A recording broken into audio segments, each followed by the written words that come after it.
Welcome, everyone, to the American Tradition. I'm your host, pastor, farmer, localist, essayist, Jeremy Mack.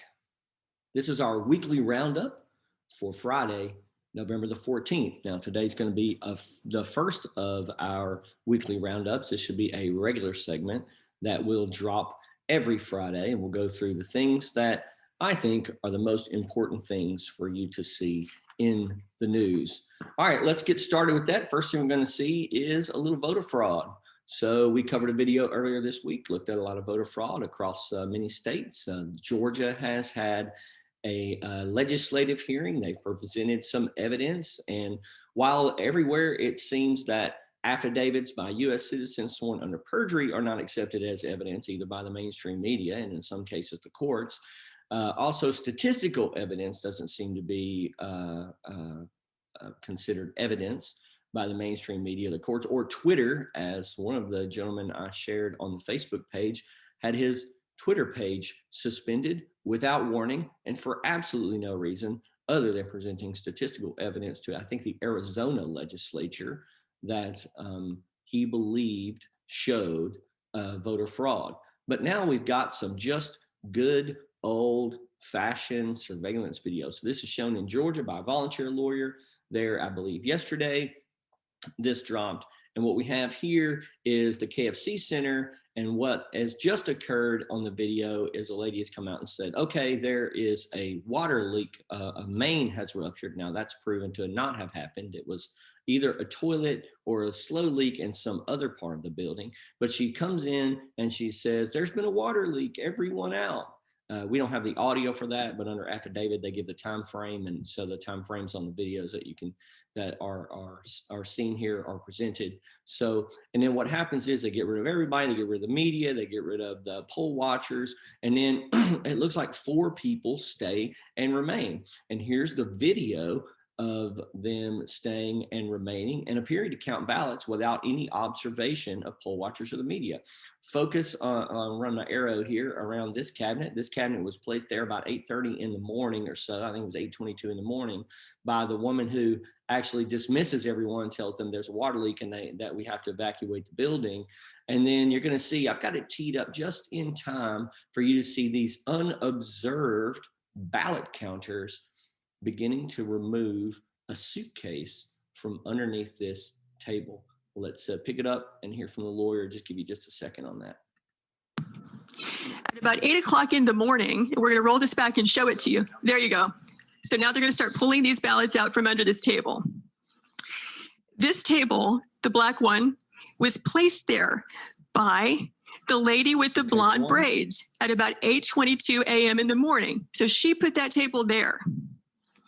So the same person who's staying behind now, the same person who cleared the place out under the pretense that we're going to stop counting, is the person who put the table there at 8:22 in the morning. Yeah, I saw 4 suitcases come out from underneath the table. Suitcase 3. And there is another. Yeah, upper right hand. You see the gentleman in the red. Y'all get the point here. Now, what is the FBI doing? I would like to know, what is the Department of Justice doing? Are they just busy blocking Russiagate emails? Are they not finished harassing Carter Page yet? I mean, what in the world are they doing? Why can we not get a single investigation? I mean, if there had been a claim of some type of, racial bias that happened there, the whole place would be climbing. I mean, just covered with FBI agents. But right now, you can't get an FBI agent, you can't get a DOJ investigator to look at a single thing. And then the stuff goes before the courts. Pardon me, my dander's up a little bit. These things go before the courts, and the courts say, oh, you took too long to get there. As we saw, I think it was in Arizona yesterday, Wisconsin got kicked back to a lower court. And so now, very late in the game, I got this. We've got Governor Brian Kemp calls for signature audit of election results. Now, this is on the heels of the testimony that they had in Georgia yesterday. Now, for what, 3 weeks, 4 weeks now, Kemp has said, oh, the election is secure. Raffensperger, the Secretary of State, says, oh, the election is secure. No one did any investigation. They did a single recount, and Raffensperger instructed the people who were doing the count that he wanted the count to be exactly the same as it was before. They have not done anything in the state of Georgia. And these two people they claim to be Republicans. Now, I'm not a Republican. And for me, this is not a matter of whether a Republican or a Democrat wins. This is a matter of whether or not I live in a banana republic or not. This is a matter of whether or not we still live in the United States where elections are free and fair. Okay. And that's what this is about. And so I am extremely frustrated that I've seen mathematical and statistical evidence. We see crazy things happen on charts. We have affidavits from hundreds of American citizens. I mean, I think it is Wisconsin, or no, it's Michigan. I'm sorry, in Michigan, we had two key eyewitnesses this week. One worked for Dominion voting systems, right? She either needs to go to jail for perjury or she needs to be taken seriously. I believe her name is Melissa Carone. I watched her video. Now, she's either telling outrageous lies in order to get media attention and to call attention to herself, or she's a credible witness. And I do not believe that Rudy Giuliani and the president's team would bring up somebody they did not think was credible, that they had not done some background work on. I mean, you have to admit, Rudy Giuliani was the mayor of New York. He was a practicing lawyer before that. I believe he was district attorney of New York before that. He's known for taking on the mob. He's prosecuted cases before. The man is not a schlub when it comes to practicing law and when it comes to knowing how to present a case. If he has brought this woman forward, I guarantee they've had very good private investigators getting back behind her life, finding out whether or not she's credible or not. And we need to see more. And I would like to know where the heck William Barr is. What is his job? I mean, the man took vacation during the election, on election night, and the day after, the man was on vacation. And then I get back, and when he gets back, I've seen absolutely no action at all. And the DOJ has been so disappointing overall. If I can just maybe add a few comments to that. The Durham investigation, I mean, we have clear evidence of bias with among Peter Strzok and Lisa Page, Sally Yates. There's just a ton of issues. I do not mind people having a disagreement with the president of the United States. That's fine. I disagreed with almost everything Barack Obama ever said or did, but I did give him props when I thought it was good. I thought George W. Bush was a terrible president, and anybody who thinks Barack Obama was a terrible president should also think that George W. Bush was a terrible president. After all, everything that Barack Obama did, like Obamacare, was built on the back of Medicare expansions that George W. Bush did, his use of executive orders, things like that. So I am just bringing that up to say this is not a matter of partisanship. We should have free and fair elections. We should have investigations. We should have legitimate and timely use of the FBI. And the FBI has been such a one-sided organization. I mean, I'm starting to think that, if we can get another person in there who will clean the swamp out or drain the swamp out, like I'm losing confidence that it's going to be able to do that after I'm watching such, blatant things. Now, maybe this is wrong, and maybe there are some reasons for the things that we're seeing in Georgia, but I think Brian Kemp doesn't think there are reasons for it.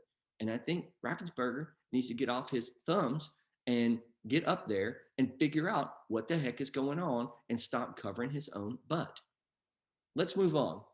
Another one of my favorite people in the world, the good Dr. Fauci, finally confirms after so many studies have already been produced. If you don't pay attention to the news outside of the US, you should, because you can seriously not get media in the US that is not politicized. There has been tons of studies. I have known personally for several months now that children don't catch or transmit COVID-19 in large numbers. I didn't say they don't catch it, period.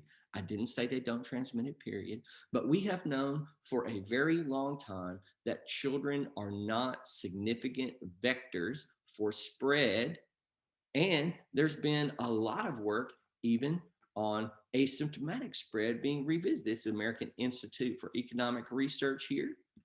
And they come up and show studies here and show graphs here that asymptomatic spread simply has not really been proven. Again, we're not saying it doesn't, that COVID-19 doesn't spread at all. What we are saying is that asymptomatic spread seems to be extremely rare. And so what do we have?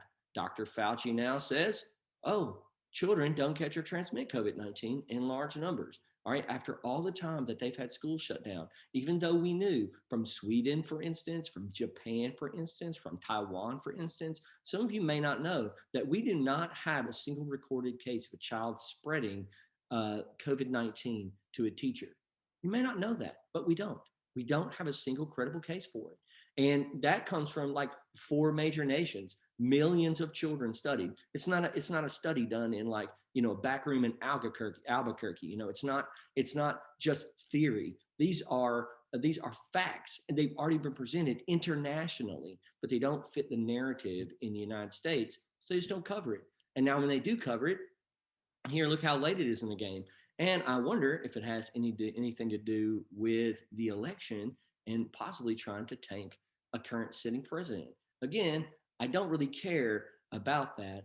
I'm just pointing out the suspicious nature of the way Dr. Fauci has explained himself. All right, now Dr. Fauci basically admits Rand Paul was right 6 months ago on schools and COVID-19. And this is something Rand Paul has been saying a ton of. Now, I said I'm not a Republican. I am a Rand Paul fan, so take that with a grain of salt. But I've watched Rand Paul and Dr. Fauci spar back and forth, and at every turn, all along the way, you can see that Rand Paul has been right, whether it's about children being significant vectors of spread, whether it's about asymptomatic spread, whether it's about other T cells from other COVID viruses that can be used to help build immunity, whether or not immunity is built and then stays for a long period of time. I mean, there is research coming out now that shows COVID-19 immunity in persons actually lasts for years. All right. And I have nothing about this today, even though the office of president-elect, which is a made-up term, but even though Joe Biden has said he's going to ask Americans to wear a mask for the first 100 days of his presidency.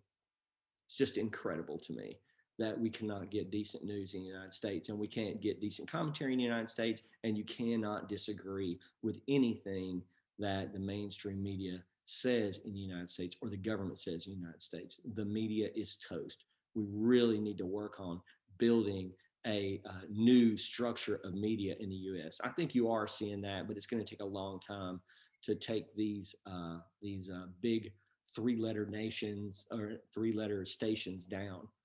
All right, a little fun today. We're going to do a little segment we call the Bee Sting of the Week. Pardon my email being delivered during this time. All right, we see Smeagol. That would be Gollum. I am a homeschool dad, which automatically means we are Lord of the Rings fans in this house. So Smeagol or Gollum, did y'all know Smeagol or Gollum, according to the Babylon Bee, has his chosen pronouns? Ours is and theirs is.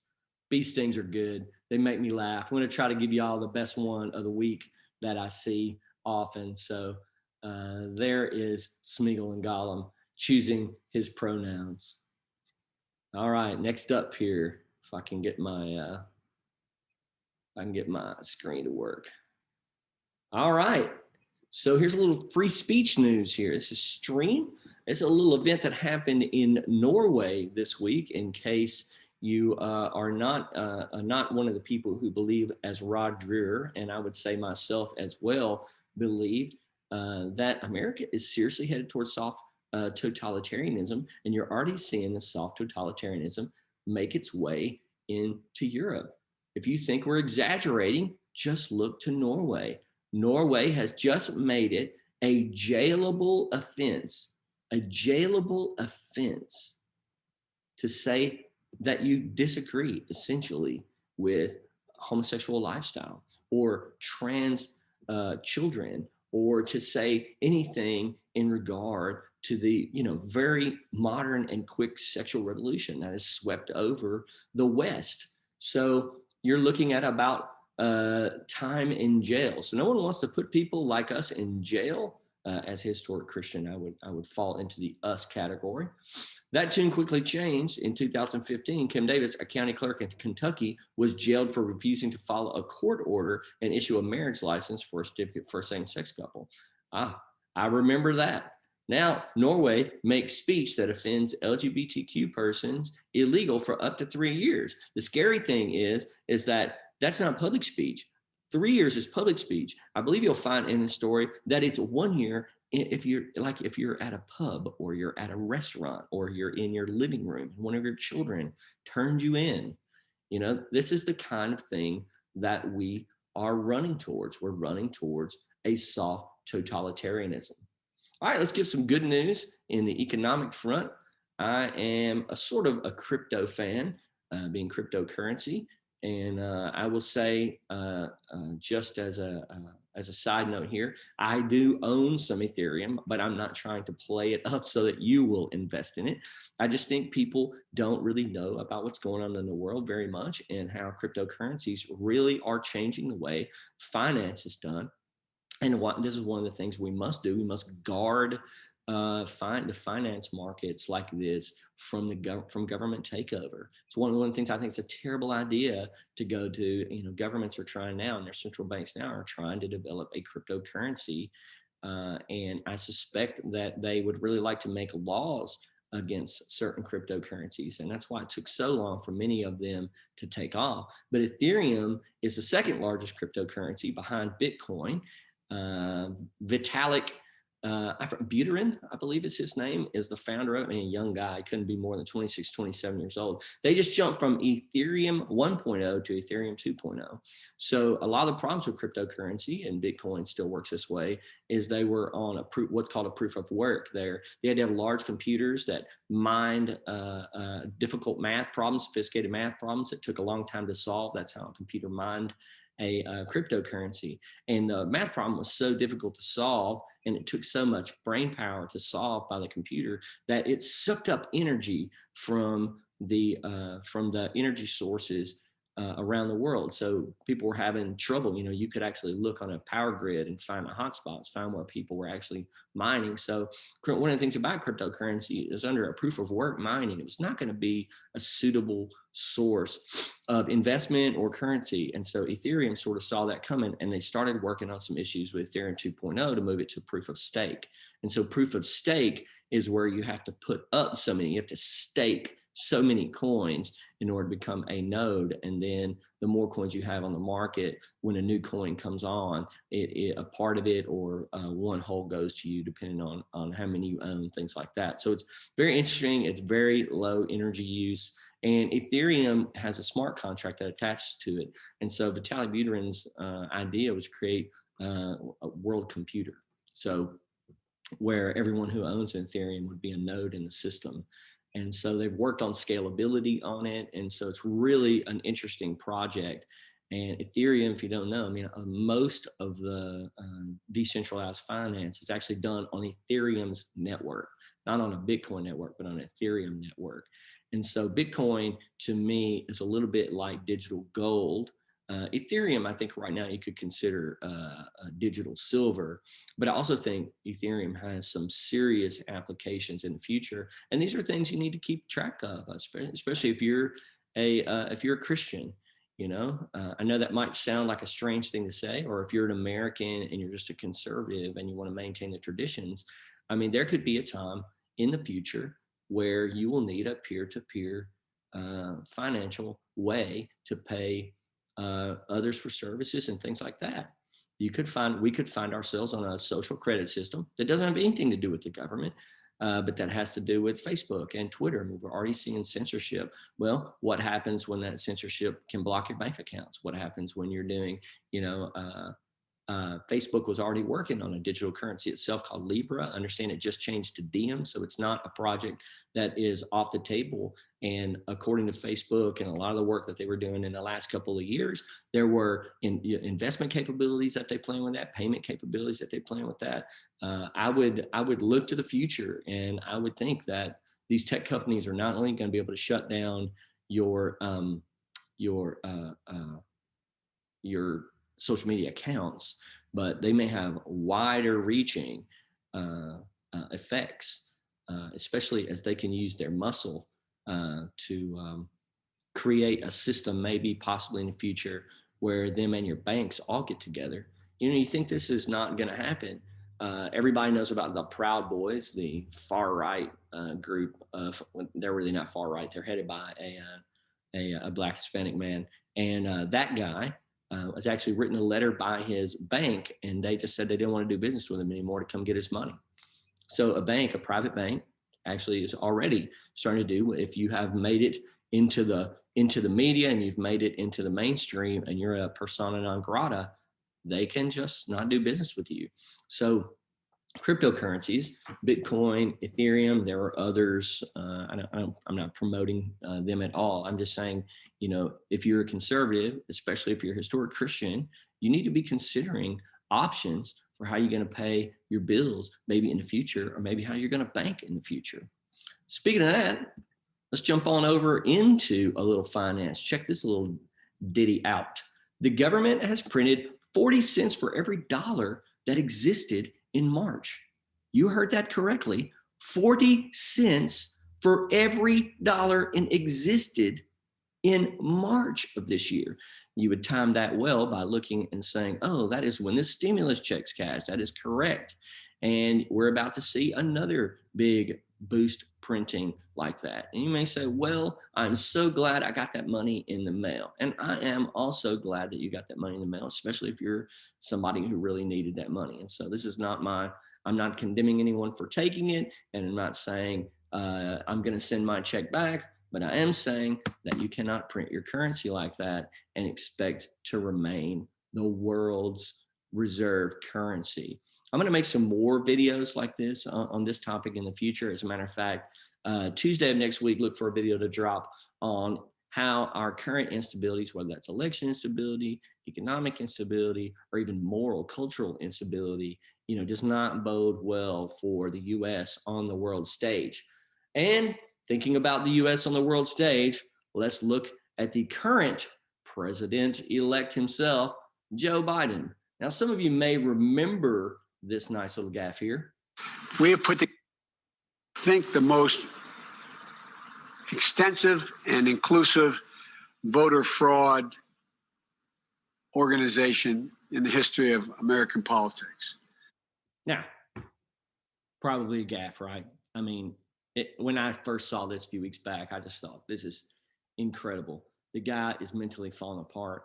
He could not possibly have meant to say that. And of course, he didn't mean to say that. But what I was thinking was, this is just a pure gaffe. What he meant to say is we put together the greatest get out to vote organization that's ever been in the history of the world. And, looking at mail-in ballots and things like that, and the Democratic ground machine to do that, whether you think that's just pure cheating or not, they did have a pretty serious operation to get out the vote on the mail-in side of things.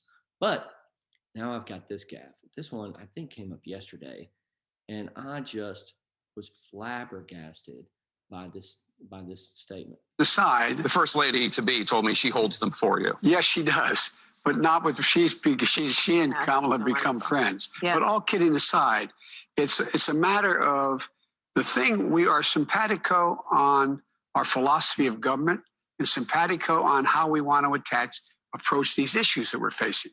And so I don't have, and when we disagree, it'll be just like, so far it's been just like when Barack and I did. It's in private. She'll say, I think we should do A, B, C, or D. And I'll say, I like A, don't like B and C. Mm-hmm. And let's go, okay. And I told Barack, if I reach something where there's a fundamental disagreement we have based on a moral principle, I'll develop some disease and say I have to resign. We don't what? Is he kidding?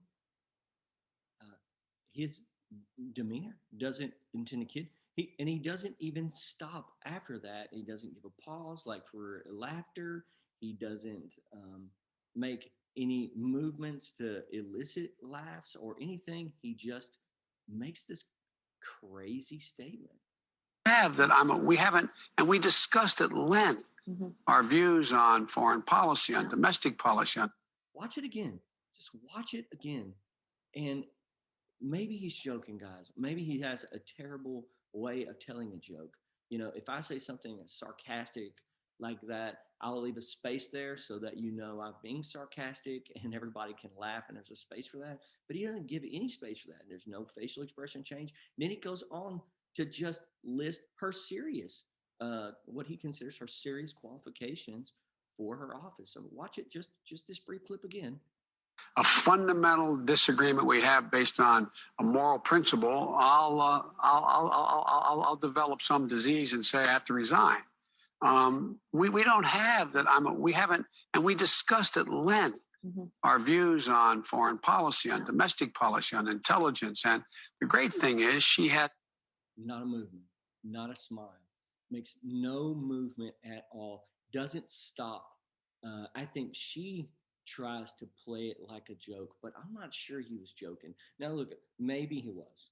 All right, maybe he was. Had a friend on Facebook that made the comment that the lion, dog face, pony soldier comment he made to a questioner in one of the few like 15-person rallies the guy had while he was running for president.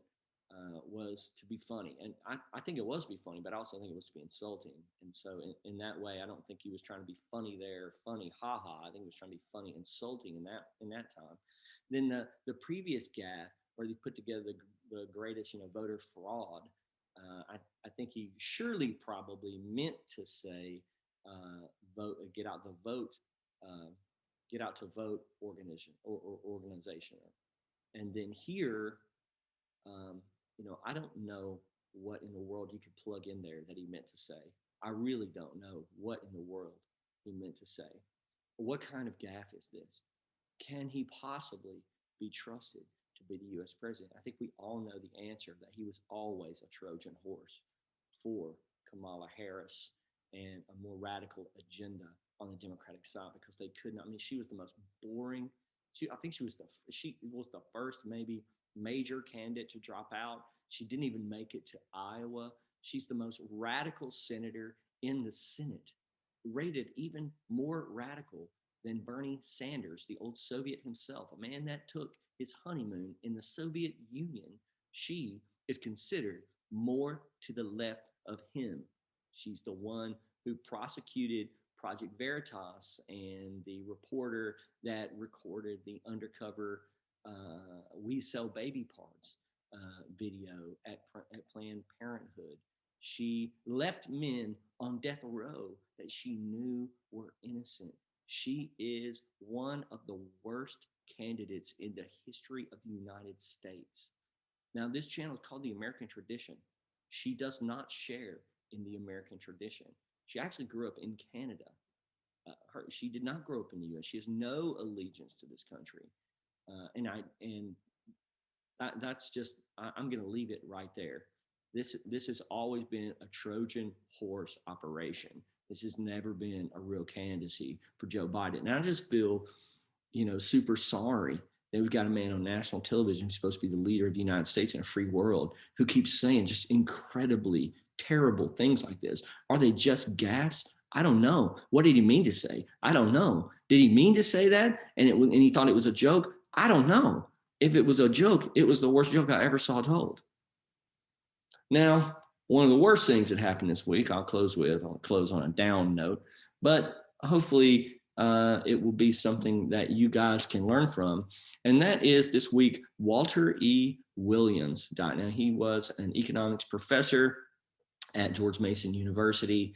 I used to hear him back in my early mid-20s, late 20s. He would fill in for the Rush Limbaugh show, usually on a Friday, and do calls for them. He was absolutely hilarious. He was a constitutional expert. He has written like 150 publications. He is one of the best economists that the U.S. had. Him and Thomas Sowell as well, another African-American man. Walter Williams would be missed, especially in such a time where we need people that are able to battle with the Marxist regimes and with the socialist ideals, whether they be cultural or whether they be economic. Walter Williams was a man who understood American history, was a man who understood the American tradition, and was a man that will be sorely missed by all Americans. All right, that's it for today for the American tradition. We'll be looking for more videos to drop. We'll have one on Tuesday about U.S. instability, and then we'll drop another one next Friday on our way to doing another weekly roundup. As you can see, there's a lot of news to cover. Come back and see us again. Make sure to hit that like, hit the subscribe button, make sure to share us with your friends, and get all this information out there. May the Lord richly bless you all. Bye-bye.